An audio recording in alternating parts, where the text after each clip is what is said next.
సత్యసాయి జిల్లా హిందూపురం పట్టణంలోని అంబేద్కర్ సర్కిల్లో హిందూపురం ఎస్డిపిఐ పార్టీ సభ్యుల ఆధ్వర్యంలో బాబాసాహెబ్ డాక్టర్ బిఆర్ అంబేద్కర్ ని అవమానించినందుకు దేశానికి క్షమాపణ చెప్పాలి, లేని పక్షంలో మంత్రి పదవి నుంచి బహిష్కరించాలి అంటూ నిరసన వ్యక్తం చేశారు. ఈ కార్యక్రమంలో హిందూపురం నియోజకవర్గం పార్టీ సభ్యులు పాల్గొన్నారు.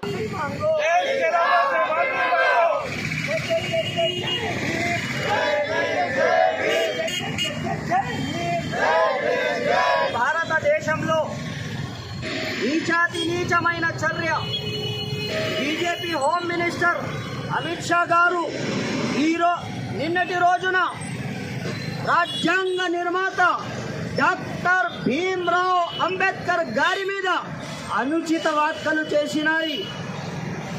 140 కోట్ల జనాభా సిగ్గుతో తల దించుకుంటున్నారు. మేమొక్కటే డిమాండ్ చేస్తున్నాము బీజేపీకి, సోషల్ డెమోక్రటిక్ పార్టీ తరపు నుంచి బీజేపీ వెంటనే మంత్రిత్వ శాఖ నుంచి అమిత్ షాను తొలగించాలి అని, లేని పక్షంలో 140 లక్షల జనాభా భారతదేశంను వెంటనే క్షమాపణ అడగాలని ఎస్డిపిఐ డిమాండ్ చేస్తుంది. అదేవిధంగా అమిత్ షా గారు ఏ విధంగా రాజ్యాంగం పైన ప్రమాణం చేసినారో అదే రాజ్యాంగ నిర్మాతను అవమానపరిచి వ్యాఖ్యలు చేసినారు.